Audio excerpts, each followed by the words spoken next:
Appartenir à un groupe de chrétiens qui n'ont aucune crainte de Dieu est encore plus dangereux que l'effet d'être avec des incrédules. Leur influence sur vous sera plus grande parce que vous les verrez invoquer le nom de Dieu tout en vivant ouvertement dans le péché. Ils vous apprendront à jouer à des jeux religieux et hypocrites. 1 Corinthiens 5/9-11, je vous ai écrit dans mon épître de ne pas avoir de relation avec les impudiques, non pas d'une manière absolue avec les impudiques de ce monde, ou avec les cupides et les ravisseurs, ou avec les idolâtres, autrement, il vous faudrait sortir du monde. Maintenant, ce que je vous ai écrit, c'est de ne pas avoir de relation avec quelqu'un qui, se nommant frère, est impudique, ou cupide, idolâtre, ou outrageux, ou ivrogne, ou ravisseur, de ne pas même manger avec un tel homme. Il y a tellement de gens qui cherchent la bonne église pour aller. Nous devons nous rappeler que nous ne jouons pas à des jeux, mais plutôt, quoi que nous fassions devrait être ce qui sera bénéfique pour le salut de notre âme. Si vous ne pouvez pas trouver une église qui craint Dieu, vous ferez mieux de chercher Dieu tout seul plutôt que d'être dans une mauvaise église. Une sœur bien-aimée m'avait posé cette question il y a environ 2 ans et m'a dit qu'elle ne pouvait pas trouver une église craignant Dieu où à cette époque, elle était tellement amoureuse du Seigneur et vivait si impatiemment sa vie pour lui. Elle était souvent dans la prière et le jeûne, mais elle sentait qu'elle devait juste rejoindre une église quoi qu'il arrive. Je lui ai dit de ne pas se précipiter pour rejoindre une église juste pour être membre de l'église, mais d'attendre Dieu. Elle vivait beaucoup de batailles spirituelles et sentait qu'elle devait juste en rejoindre un et elle l'a fait parce qu'elle pensait qu'il l'aiderait à mener les batailles spirituelles auxquelles elle faisait face. En quelques mois, elle a commencé à faire des compromis avec le péché. Ses camarades d'église et même son pasteur se moquaient d'elle pour avoir obéi à Dieu en s'habillant modestement. Elle pensait qu'elle devait faire un peu de compromis pour être acceptée dans l'église.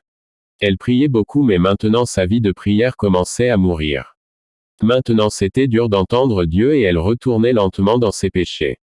Elle a commencé à lutter contre les péchés comme la luxure qu'elle avait jusqu'alors complètement vaincue. Elle devenait un membre normal de l'église mais la réalité était que spirituellement elle était mourante. Finalement, elle a découvert que même son pasteur vivait dans la fornication en couchant avec des femmes dans l'église. Nous devons nous inquiéter d'appartenir à la vraie église de Jésus, qui est une église spirituelle. Beaucoup font partie d'une église physique mais ne font pas partie de l'église de Jésus. Nous devons nous rappeler que nous avons une âme qui ira au paradis ou en enfer un jour. Nous ne devons donc pas simplement prendre des décisions qui nous profiteront physiquement sans avoir aucun avantage pour notre âme. En fait, vous ferez mieux de chercher Jésus personnellement plutôt que d'être dans une église impie. Et si c'est sa volonté, Jésus lui-même amènera d'autres croyants sur votre chemin avec qui vous pourrez avoir la communion en esprit et en vérité. Être dans une église impie est néfaste pour votre âme car vous commencerez à devenir comme les gens de votre église. Nous prêchons plus avec ce que nous portons et ce que nous faisons que ce que nous disons en prêchant. Notre style de vie a une plus grande influence et même sans dire un mot, ils vous apprendront à mépriser Dieu et à vivre dans la désobéissance et vous périrez tout en étant membre de l'Église. Tu dois avoir une vraie relation avec Jésus-Christ. Il s'agit de vivre pour honorer le Seigneur dans tout ce que nous faisons. Toutes ces choses religieuses ne peuvent pas nous sauver si nous ne vivons pas vraiment pour Jésus.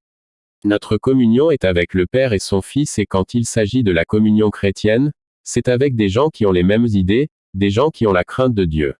Ce n'est pas avec n'importe qui, sinon nous allons bientôt reculer.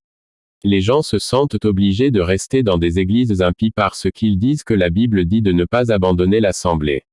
Mais si nous lisons vraiment ce que disent les Écritures, cela ne dit pas de se réunir avec des gens impies ou avec n'importe qui. Cela veut dire de se réunir avec des gens qui nous aideront d'aimer et de faire de bonnes œuvres, en préparation de la venue de notre Seigneur.